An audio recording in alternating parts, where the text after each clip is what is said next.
আসলে কি এটা বাংলাদেশের 1 নম্বর মাঠা? তো এটাই দেখার জন্য আমরা চলে গেলাম আলদিতে। তো আলদিতে যাওয়ার সময় আমাদের সাথে আছে 2টা বাইক, একটা হচ্ছে জিক্সার আর একটা হচ্ছে জেএসএক্সার। তো আমরা 2টা বাইক মিলে আমরা যাচ্ছি আলদির উদ্দেশ্যে এই মাঠা খাওয়ার জন্য। অনেকক্ষণ যাবত ড্রাইভ করার পর আমরা একটু ব্রেক নিলাম চা খাওয়ার জন্য। চা খেতে আসলাম আমরা মুন্সিগঞ্জ ঘাটে। তো এখানে চা অর্ডার দিয়ে আমরা চা নিয়ে হাঁটতে হাঁটতে চলে আসলাম নদীর পাড়ে। তো নদীর পাড়ে এসে আমরা ভিউ দেখলাম আর একটু চাটা এনজয় করে খেলাম। তো চাটা খাওয়া শেষ করে আমরা আবার রওনা দিলাম আমাদের গন্তব্য স্থানে। আমরা 2টা বাইকে অনেক মজা করতে করতে এসে পড়েছি মাঠার দোকানের সামনে। এসেই কমল মামাকে দেখতে পারলাম, সে অনেক ব্যস্ত মানুষ, তো অনেক কাজ করছে। তো আমি একটু তার কাছে যে তার সাথে কথা বললাম, কথা বলে আর বেশি দেরি না করে আমি আমার মাঠাগুলির অর্ডার দিয়ে দিলাম।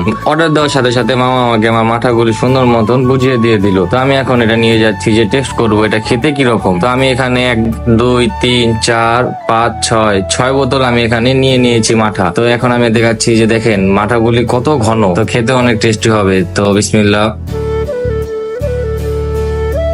গাইস সত্যি এটা যেরকম নাম শুনেছিলাম এর থেকেও বেশি মজা হয়েছে এটা। আপনারা আসলে খেলে টেস্ট করলে বুঝতে পারবেন যে আমি সত্য বলছি না মিথ্যা বলছি। তো আমি এখন বুঝেছি যে অনেক দূর দূরান্ত থেকে মানুষ কি জন্য এটা খেতে আসে। তো আমি আপনাদেরকে সাজেস্ট করবো যদি আপনারা এখানে আসেন বা এদিক দিয়ে কোনো কাজকর্মে আসেন তো এটা একবার টেস্ট করবেন। তো টেস্ট করে আমাকে জানাবেন যে এটা আসলে ভালো নাকি ভালো না। তো আপনারাও চাইলে এই মাঠাগুলি খেতে আসতে পারেন আলদিতে। তো আজকের জন্য এইটুকুই, তো দেখা হবে নেক্সট কোনো ব্লগে।